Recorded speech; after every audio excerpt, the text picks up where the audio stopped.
Today we are going to talk about a Western animated series that challenged anime in a way. We are going to talk about Castlevania. Castlevania is an American anime-influenced TV show that was based on a series of video games that started way back in 1986. It is one of the most iconic video games that spawned a whole genre of video games called Metroidvania that redefined what gaming was. And 31 years after it all started, Netflix decided to make an adaptation of the third game in the series that was called Castlevania Dracula's Curse.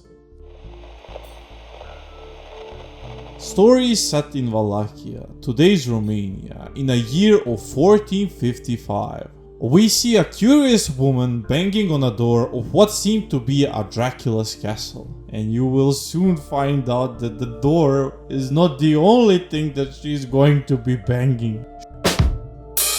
She seeks the knowledge of how to truly help people. And once Dracula heard why she is there, he agreed to help. With science. And knowing that she's a woman of science, we all know what that meant back then.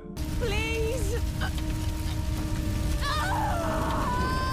Yeah, Dracula won't like to see this. We found out that Dracula married a woman and that the church people decided to call her a witch. She convinced Dracula that he has to go out and explore the world and see that humanity still has some hope left. Once Dracula returned, he found out that his love had the worst fate imaginable. So Dracula came to town and told them all that in 1 year he will summon his army from hell, and that no human will be left alive. 1 year passed by, and instead of seeing that they did a horrible act of burning an innocent woman for the whole town to see, they decided to celebrate the day. Seeing what they're doing, Dracula summoned all of his minions and wiped out every living creature in the town of Targoviste. Witnessing all of that, one would lose hope for the future. But there is still hope as long as there is this guy. Well, we are fucked.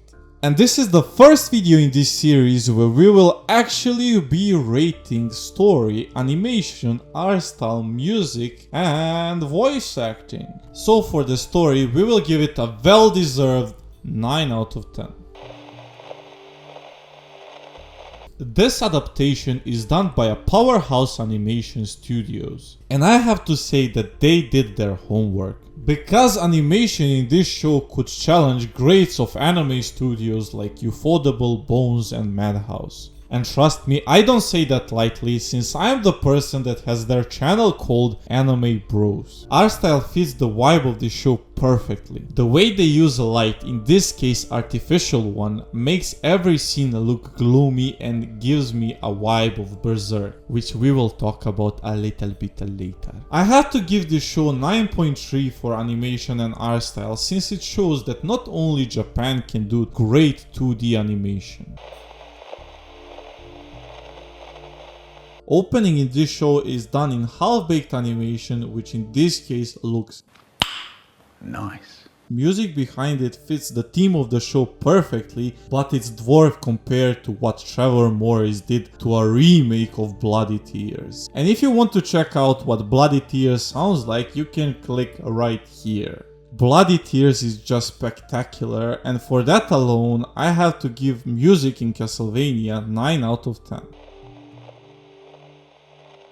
Voices behind the characters in Castlevania happened to be really good. None of the characters stood out as being badly voice acted. But on the other hand, no one turned out to be outstanding either. Where normally I would applaud the show for this kind of voice acting, I am sad to say that the voice acting is the weakest part of this show. But if I had to choose my favorite voices behind the characters of Castlevania, it would be the one of Dracula and Saint Germain. And my rating for the voice acting in this show would be 7.7 out of 10.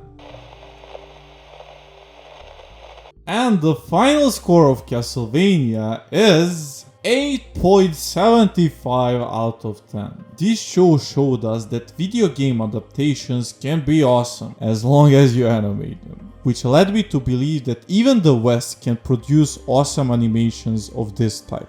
And since the creator of Berserk sadly recently passed away, and we can all agree that we need a good Berserk adaptation. And you need to take this with a pinch of salt. Creative director of Castlevania tweeted out that he would love to make an adaptation about Berserk, but it's not entirely in his hands. We can only dream about it for now. At least I gave you some food for thought. If you enjoyed this video, please smash that like button. If you didn't subscribe already, please consider doing it right now, and until the next one. See ya!